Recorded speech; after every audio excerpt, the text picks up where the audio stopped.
2 చెంచాల ఉసిరి రసంలో 2 చెంచాల నిమ్మరసాన్ని కలిపి మాడుకు మర్దన చేసి 1 గంట తర్వాత తలంటుకోవాలి. అప్పుడప్పుడు ఇలా చేస్తుంటే జుట్టు బలంగా అవుతుంది, రాలడం ఆగుతుంది. ఉల్లిపాయను మెత్తగా దంచి రసం తీయాలి. దీన్ని మాడుకు పట్టించి తలకు బట్ట చుట్టేయాలి. అరగంట తర్వాత గోరువెచ్చని నీటితో తలంచుకోవాలి. వారానికి ఒకసారైనా ఇలా చేస్తే జుట్టు రాలడం తగ్గుతుంది.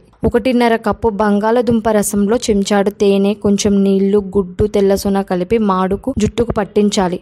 అరగంట తర్వాత కుంకుడు రసంతో కానీ షీకాయ పొడితో కానీ తలంటుకోవాలి. వారానికి ఒక్కసారైనా ఇలా చేస్తే జుట్టు రాలడం, చుండ్రు లాంటి సమస్యలు దరిచేరవు. పైగా కుదుళ్లు బలపడి జుట్టు బలంగా తయారవుతుంది. నువ్వుల నూనె, బాదం నూనె, కొబ్బరి నూనె సమపాలల్లో తీసుకుని కొద్దిగా వేడి చేసి తలకు జుట్టుకు పట్టించాలి. 10 నిమిషాల తర్వాత తలంటుకోవాలి. వారానికి 2-3 సార్లు ఇలా చేసినా పర్వాలేదు. జుట్టు రాలడాన్ని అరికట్టడానికి, జుట్టు పట్టులా మెరవడానికి ఇది మంచి చిట్కా. ఈ వీడియో మీకు నచ్చితే లైక్ చేయండి, బాగా నచ్చితే షేర్ చేయండి, కానీ సబ్స్క్రైబ్ చేయడం మాత్రం మర్చిపోకండి.